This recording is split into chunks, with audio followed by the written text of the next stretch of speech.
Jadi layu tanaman indoor itu biasanya disebabkan oleh kebanyakan air, kelebihan air sehingga akarnya mulai busuk. Akarnya busuk, berkurang, tidak bisa menyerap air lagi.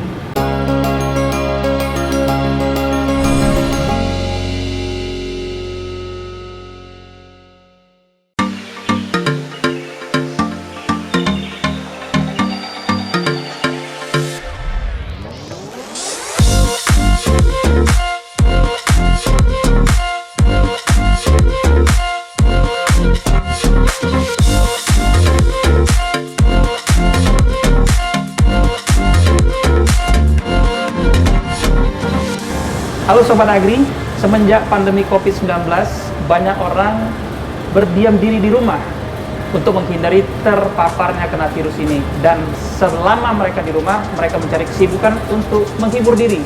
Salah satunya adalah tanaman hias. Nah, kali ini saya ajak kamu bertanya-tanya sama pakarnya tanaman hias indoor nih, yang juga punya bisnis tanaman hias indoor. Namanya Pak Darwin. Pak Darwin, terima kasih banyak udah bersedia menerima kami di sini.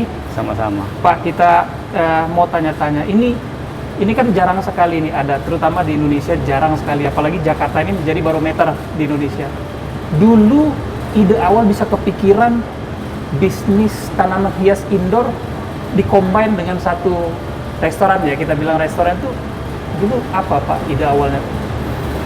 Ya, ide awalnya sih didapat dari pengalaman kita ke luar negeri, dan kita lihat ada, kalau di luar tuh kan sudah agak umum ya melihat di mall-mall itu toko-toko tanaman hias ya, yang otomatis untuk indoor ya. Dan di Indonesia kita lihat belum ada, dan kebenaran kita memiliki satu tempat yang memang direncanakan untuk membuka, tadinya sih untuk buka cabang toko bunga kita ya. Tapi kita alih ke tanaman indoor jadinya. Jadi awalnya hanya tanaman indoor saja di situ, digabung dengan kegiatan-kegiatan workshop untuk kreatif ya. Belakangan berhubung tempatnya memang menurut para pengunjung itu enak sekali nih kalau ada F&B-nya, barulah menyusul di kemudian hari. Respon pengunjung saat itu gimana Pak? Ini 2016 ya waktu itu pertama? 2016 waktu itu. Responnya gimana nih Pak? Ini kan sesuatu yang baru nih, apalagi di masyarakat perkotaan gitu. Bagus sekali saat itu, dan mereka semua antusias ya. Merasa tempatnya berhubung tempat di indoor dengan tanaman hias yang begitu banyak, membuat suasana udara juga menjadi berbeda menurut pendapat mereka gitu. Baik. Nah, ini kan musiman nih Pak. Kalau ada beberapa data, ada beberapa survei menyebut ini musiman 4 tahunan gitu kan. Nah, kalau dari dulu waktu Bapak merintisnya di 2016 itu, ini kan yang baru hype-nya banget tuh semenjak adanya Anthurium, Gelombang Cinta, dan kemari-kemari ini di akhir-akhir ini yang banyak selebritis yang memposting kegiatannya di rumah bercocok tanam dengan tanaman hias. Kalau dari pengalaman Bapak, ini ada fluktuatif nggak, naik turun harga atau mungkin stabil saja ini sebenarnya? Ya fluktuatif sih ya. Fluktuatif ya Pak. Terutama untuk yang jenis-jenis tanaman yang koleksi ya, itu sangat fluktuatif ya. Kalau yang lainnya sih agak stabil saja. Karena kita juga memang lebih fokusnya ke tanaman indoor yang bukan benar-benar koleksi, walaupun kita juga punya sih yang koleksi-koleksian gitu ya. Tapi lebih ke fokusnya kita tanaman indoor yang untuk sebagai dekoratif aja. Semua jenis tanaman itu bisa diindorkan atau tidak semua Pak? Selama tanaman itu tidak berbunga biasanya bisa. Selama tidak berbunga, Iya. dia pasti bisa indoor. Iya, kecuali yang sifatnya, karena biasanya tanaman yang berbunga itu lebih membutuhkan cahaya matahari yang kuat. Sinar langsung ya? Iya, sinar langsung seperti bunga rose gitu ya. Anggrek. Kalau untuk treatmentnya sendiri Pak, ini sepengalaman Bapak nih, karena kami coba mencari data, sepertinya memang yang direferensikan sama Pak Darwin. Untuk mentreatment tanaman-tanaman ini sulitkah? Dan apakah ini tumbuh kembangnya juga terhambat atau seperti apa? Treatmentnya yang utama, yang paling penting itu adalah media tanamnya. Media tanam ini artinya tanah ya? Bukan tanah, kalau kita udah bermain di tanaman indoor ya pot plants ya, itu media tanamnya sudah tidak boleh menggunakan tanah lagi. Tidak boleh lagi. Tidak boleh. Harus yang seperti apa tuh Pak? Ya kalau kita memang racikan khusus kita sendiri ya. Produksi Jadi, Bapak sendiri? Ya, tapi biasanya akan menggunakan misalnya kokopit, banyak juga menggunakan sekam bakar atau Kokopit sekam, itu serabut kelapa maksudnya Pak ya? bukan serabut, bentuknya udah seperti agak bubuk gitu ya. Oh, oke. Sekam mentah juga, atau biasanya juga banyak digunakan juga andam ya. Andam. Humus dari gunung itu ya. Itu banyak digunakan juga. Jadi yang penting tuh media tanamannya harus cocok. Kalau untuk kuantitas siramnya dan vitaminnya seperti pupuk, Kuantitas siram otomatis harus disesuaikan. Berhubung indoor itu kan cahayanya juga terbatas, terbatas.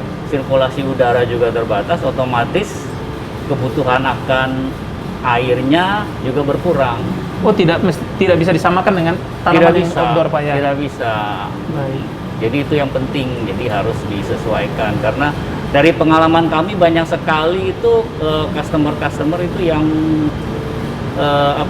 bermasalah dengan tanaman mendadak menjadi busuk gitu ya. Nah, banyak kejadian begitu. Daunnya kuning ya. Yes. Ya, itu faktornya faktor kebanyakan air. Oh, faktor kebanyakan Iya. air. Daunnya layu. Benar. Daunnya layu, dia pikir kekurangan air.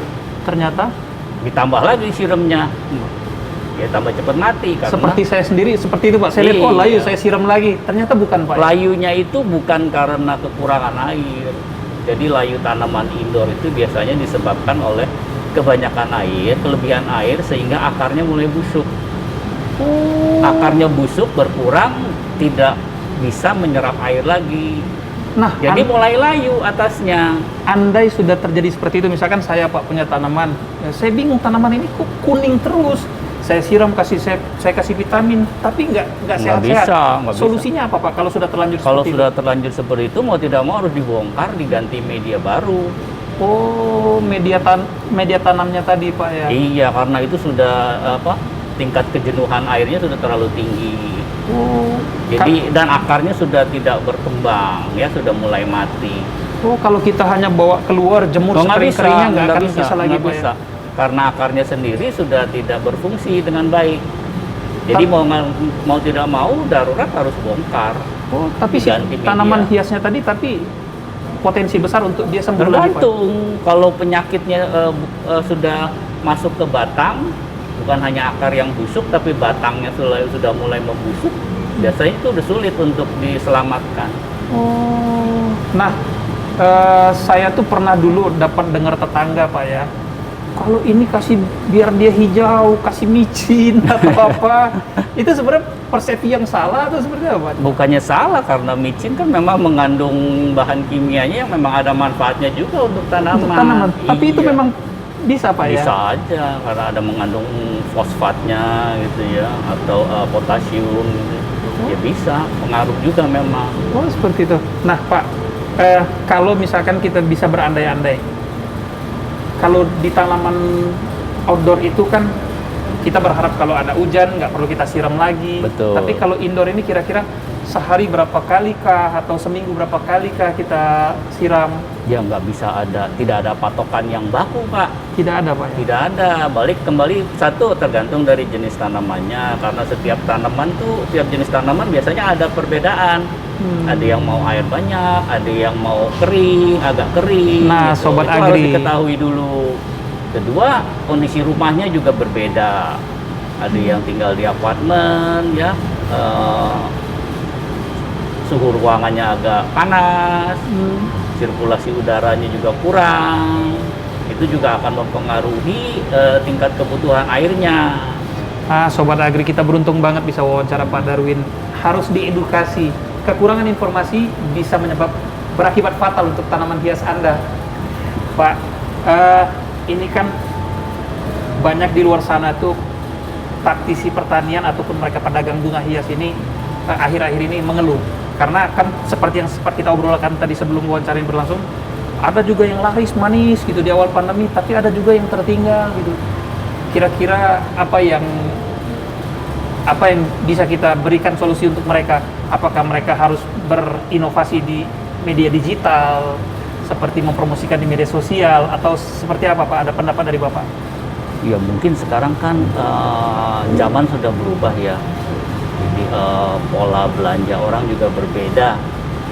Jadi apalagi ditambah pandemi. Jadi kemungkinan besar banyak orang yang lebih nyaman untuk berbelanja online misalnya. Karena yaitu faktor COVID-nya.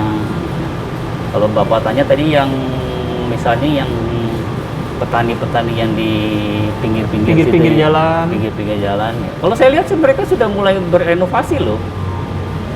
Kalau dulu saya lihat penjual tanamannya di pinggir jalan itu kesannya cuma menjual di dalam kantong plastik hitam yang kita sebut polybag. Yes, benar, Pak. Ya.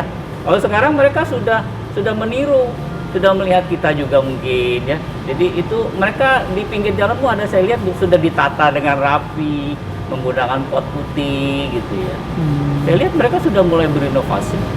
Oke, Pak, ini kan kalau misalkan melihat inovasi tadi, dari mulai ada media potnya yang sembarangan atau asal-asalan menjadi yang lebih bagus. Nah, saya sering lihat kalau indoor itu banyak yang di dinding-dinding, Pak. Mereka ditempel pakai kayu atau serabut-serabut ijuk itu. Semua jenis pohon atau tanaman hias bisa diberlakukan sama atau tidak, Pak? Misalkan kita taruh di dinding, dikasih yang serabut-serabut ijuk warna hitam itu, Pak, yang kayak rambut itu. Oh, tergantung nih di dindingnya seperti apa. Kalau di dinding seperti yang kita perlakukan adalah itu potnya ditempel di dinding Pot kayu ditempel. ya. Jadi bukannya hanya serabut ijuk gitu ya. Karena kalau itu hanya tanaman tertentu saja yang bisa. Ya, tanaman-tanaman yang epipit ya yang menempel seperti jenis-jenis anggrek itu baru bisa. Kalau di tempat Bapak sendiri yang jadi primadona atau idolnya di sini tumbuhan apa, Pak? Kalau misalkan di tempat lain kan sempat hype itu janda bolong dan lain-lain. Nah, kalau di tempat Bapak apa, Pak? Sama juga sih, Pak. Karena sekarang yang lagi yang lagi hype itu ya janda bolong, monstera dari keluarga philodendron itu ya memang lebih banyak peminatnya. Oh, kalau menurut Bapak sendiri itu karena lebih bentuknya kah atau warnanya, Pak? Karena itu trennya memang seluruh dunia, Pak ya. Seluruh dunia itu sedang mencari. Sekarang memang fenomena indoor plants itu terjadi di seluruh dunia. Bukan hanya di Indonesia. Bukan hanya Indonesia. Indonesia justru baru belakangan. Itu yang tadi Pak Darwin bilang, Iya, Pak Darwin keliling ke luar negeri melihat mereka tuh sudah terbiasa dengan itu, baru dibawa ke Indonesia, Pak. Betul. Nah, kalau saya lihat di sebelah sana itu banyak juga yang jenis-jenis kaktus.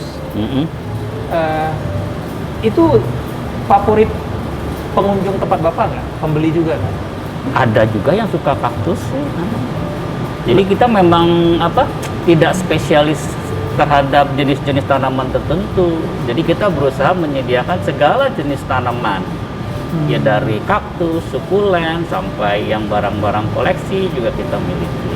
Kalau kaktus sendiri, Pak, itu kan identik tanaman yang tidak terlalu repot mengurusnya katanya gitu, Pak ya. Benar nggak itu, Pak, pendapat seperti itu? Bukan tidak terlalu repot ya. Kalau kaktus itu kalau sudah mendapatkan tempat yang ideal memang tidak repot karena memang kebutuhan airnya sedikit sekali dia. Kaktus ya. Ya betul. Tapi kalau tempat lokasinya di indoor juga tidak sesuai, itu juga gampang mudah mati. Nggak gampang untuk memelihara kaktus dan sukulen di dalam indoor, apalagi di Jakarta ya. Oh, seperti itu. Iya. Kaktus sendiri masih butuh kena sinar matahari Justru langsung. jenis-jenis kaktus dan sukulen itu sangat membutuhkan cahaya yang tinggi. Oleh sebab itu di loft ini kita selalu menempatkan di sisi yang dekat jendela, dekat kaca. Persepsi yang salah justru kalau bilang kaktus itu bisa ditaruh tanpa harus kena sinar matahari Oh, nggak langsung. bisa. Justru kaktus harus langsung, harus paling tidak beberapa jam itu harus kena matahari langsung idealnya. Oh iya? Iya. Sangat berbeda pemberlakuan dengan yang lain-lain seperti ini, Pak ya? Betul, kalau yang lain cenderung tidak suka dengan langsung cahayanya. Tapi kalau kaktus untuk sehatnya harus ada langsungnya, direct sunlight itu harus ada, baru dia bisa sehat. Ya. Pak, biasanya selain tadi kebanyakan air, jadi akarnya pun jadi rusak dan Iya, lain-lain. betul. Kira-kira adakah parasit-parasit lain yang harus dihindari dari tanaman-tanaman seperti ini? Dan bagaimana cara mengantisipasinya? Cara mengantisipasinya misalnya hama-hama biarpun kita indoor ada aja kadang-kadang hama ya. Gitu. Caranya adalah lebih teliti dalam merawatnya. Misalnya daunnya diperiksa, dibersihkan. Terutama hama-hama itu bersembunyi di balik daun. Ini daun bagian Di atas, bawahnya. dia di bawah sini. Justru dia ngumpetnya di bawah. Dia tidak terlihat Tidak ya. terlihat. Jadi itu sangat penting untuk rajin melihat terutama bagian bawah daun. Dan itu harus dilap atau seperti Dilap, dibersihkan, terutama bagian atasnya harus dibersihkan, harus rajin dilap ya. Karena kita debu itu akan menghalangi sinar cahaya. Di mana cahaya itu di dalam ruangan itu sudah terbatas. ditutup lagi dengan debu. Dengan debu ya. Jadi fotosintesisnya terhalang. Berkurang lagi. Oh, nah, saya Pak seringkali di rumah itu asal semprot aja, semprot, tapi tidak saya lap. Saya punya daun apa saya nggak hafal nama daunnya, tapi ada yang lebar-lebar. Saya semprot tapi nggak saya lap. Tapi lama-lama jadi kayak ada Bercak. apa? Selain bercak kayak digigit ulet itu Pak, kayak digigit ulet yang kalau pinggirnya kuning-kuning itu loh Pak. Kalau digigit ulet bukan kuning, biasanya langsung Bolong-bolong itu. Iya, bolong-bolong atau bergerigi, dan hamanya kan macam-macam, atau ulet atau kutu. Biasanya kalau kutu-kutu kecil-kecil itu ya kan kalau kita lihat daunnya ada seperti bintik-bintik kuning Di atas ya, bagian atas. di bagian atas, tapi kutunya sendiri sebenarnya di bawah daun. Oh, berarti bener itu yang saya punya di rumah seperti itu. Iya, karena dia merusak daun dengan menghisap sari-sari dari sel-sel daunnya itu. Oh, nah solusinya Pak, cukup disemprot dengan anti hama atau harus dipotong itu Pak daunnya? Untuk estetika kalau udah terlalu banyak sih dipotong aja, dibuang. Tapi untuk mencegahnya yaitu harus sering rajin dibersihkan. Nah Pak, kalau untuk semprotannya sendiri itu Pak, itu cairan khusus kah, ramuan khusus, atau ada juga persepsi masyarakat di luar sana pakai air tembakau katanya? Air tembakau juga memang ya bisa juga sih, tapi kalau kita di Love ini lebih menyarankan untuk menjaga kebersihan aja. Oke, lebih baik menjaga daripada harus menanggulangi kalau udah Sudah terjadi ya? sudah merebak gitu ya, sudah banyak. Karena kita di dalam rumah kita lebih mau menjaga ini kan kebersihan. Kita tidak mau menggunakan obat-obat pestisida gitu yang sifatnya racun, dan tanaman kita juga tidak terlalu banyak biasanya. Di sini hanya sebatas menjual, lepas, atau Bapak mengedukasi pembeli? Kita di Love bukan hanya sekedar menjual ya, jadi kita berusaha untuk supaya pelanggan kami itu puas dan juga benar-benar bisa memahami cara merawat tanaman dengan benar. Ya. Dan selain itu kita juga ada garansi. Garansi Pak? Iya, jadi kalau membeli tanaman di Love itu kita jamin dalam waktu 1 minggu tanaman itu mati akan kita ganti. Ganti baru? Ganti baru. Dengan jenis yang sama atau berbeda? Dengan jenis yang sama. Dengan jenis yang sama. Nah kalau misalkan Pak, misalkan saya punya tanaman di luar sana gitu, atau di rumah, tiba-tiba tanaman ini mahal, mati tinggal 1 daun, bisa saya bawa kemari Pak untuk rehab? Bisa. Kita akan bantu untuk merehabnya, ya kan, dengan biaya tertentu. Dokter tanaman hias. Jadi nanti kita akan rawat di nursery kita sampai tanaman itu sehat kembali.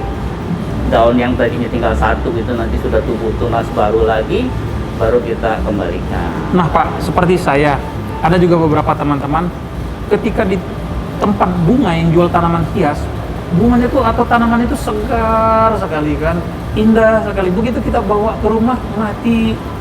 Itu kira-kira kenapa tuh Pak? Ataukah kami kekurangan informasi, ataukah dari pihak penjualnya tidak memberikan informasi Pak? Ya, kitanya yang kekurangan informasi. Kita kekurangan informasi. Harusnya meminta informasi lebih jelas bagaimana cara merawat tanaman ini. Nah, itu insight buat Sobat Agri tuh. Kalau mau beli tanaman hias, jangan hanya beli ya Pak ya. Betul, harus ditanya dengan jelas nih merawatnya gimana. Apa kira-kira pantangannya gitu Pak ya? Ada pantangan nggak Pak kalau tanaman-tanaman seperti ini? Ya, pantangan, yaitu nomor 1 pantangannya, jangan terlalu disayang. Terlalu disayang, artinya apa kalau orang kita terlalu disayang? Terlalu sering disiram. Katanya biar cepet tumbuh, jadi rajin-rajinlah disiram. Ternyata lain hasilnya. Hasilnya bertolak belakang jadinya kalau terlalu rajin nyiram. Orang kita tuh rajin sekali nyiram. Iya, benar sekali, benar sekali Pak. Itu nggak saja jauh terjadi sama saya itu. Jadi kalau terlalu banyak siram, sebenarnya tanaman itu bukannya kelebihan air, kekurangan oksigen dia akarnya. Seperti ibaratnya kita tuh kelelep gitu ya, nggak bisa napas dia. Oh, ini nih saya baru tahu ini. Jadi bukan kebanyakan air, kekurangan oksigen itu yang membunuh akarnya. Oh, itu yang paling bahaya tuh Sobat Agri. Jadi menurut Pak Darwin tadi jangan terlalu disayang, jangan terlalu banyak disiram-siram, tapi yang jelas dalam seminggu itu tidak ada ukuran untuk berapa hari atau berapa kali diperiksa Pak ya, daunnya, bagian atas ataupun bawahnya Pak ya. Itu untuk memelihara kebersihannya ya, menjaga hama itu harus dijaga dengan diperhatikan daun-daun di bawahnya karena memang kutu-kutu itu ngumpetnya di bawah daun. Baik Pak, kalau selain di sini nursery yang Bapak tadi sebutkan itu ada di mana Pak? Di rumah kah atau ada di lahan perkebunan yang lain? Kita ada di Jakarta ada nursery dan di Puncak nursery kita jadi ada 2. Wah, Puncak memang terkenal udaranya segar Pak ya? Ya beda tanaman untuk kayak jenis kaktus di sukulen memang perbanyakannya di sana, budidayanya di Puncak. Boleh tahu nggak Pak, harga tertinggi di sini berapa, harga termurahnya berapa? Siapa tahu di luar sana ada Sobat Agri yang melihat wawancara kita ini jadi kepingin main kemari gitu. Kalau yang dari murah sih bahkan kita hanya 50 ribuan juga ada. Ada Pak? Ada. Tapi jenis apa? Kaktus atau yang Jenis-jenis biasa ya seperti apa Epischia atau bambu Jepang. Itu 50.000 itu Syngonium. sudah sama potnya atau? Iya sudah, paling murah sekitar 50-75 itu startingnya ya. Oh, seperti itu. Atau kaktus yang sukulen yang kecil-kecil. Itu harga seberapa itu? 50 juga Pak? Iya, ada 75.000. Startingnya 75 lah. Baik, baik. Nah, kalau yang tertingginya Pak, saya yakin sampai puluhan juta ini. Nggak terlalu banyak. Ya tertinggi, kalau tertinggi biasanya mungkin yang sekitar 20 jutaan aja. Ada di sini Pak? Atau di rumah? Enggak, kita nggak pajang biasanya. Bahaya Pak ya? Pajang. Pak, ini boleh nggak sebagai penutup kita kasih insight untuk Sobat Agri di luar sana yang mungkin melakukan bisnis serupa tapi terkendala dengan pemasaran. Kira-kira Bapak, saran apa yang bisa Bapak berikan ke mereka untuk bangkit lagi semangat dan ayo mulai lagi di pertanian ini? Ya, mungkin harus punya apa? Harus punya ciri khas sendiri gitu ya. Ciri khas sendiri. Nah, jadi jangan hanya meniru orang lain. Kelebihannya harus bisa menonjolkan kelebihan sendiri. Jadi itulah yang penting, harus bisa kreatif, berinovasi. Seperti itu. Punya ciri khas, memperbanyak jaringan penjualan Pak ya. Betul. Baik itu baik offline maupun online. Nah, kalau misalkan bergabung ada komunitas-komunitas, perlu nggak itu Pak? Mungkin ada baiknya juga ya untuk membentuk komunitas gitu. Membentuk komunitas Pak ya. Baik, kalau gitu terima kasih banyak Pak Darwin. Sama-sama. Atas berbagi ceritanya. Semoga apa yang Pak Darwin ceritakan tadi bermanfaat untuk pemirsa Sari Agri. Terima kasih Pak. Terima kasih. Sobat Agri, demikian cerita dari Pak Darwin, pakar tanaman yang juga memang backgroundnya adalah orang pertanian. Di rumah punya juga lahan pertanian. Nah, semoga informasi ini bermanfaat. Sampai bertemu di episode selanjutnya. Bye.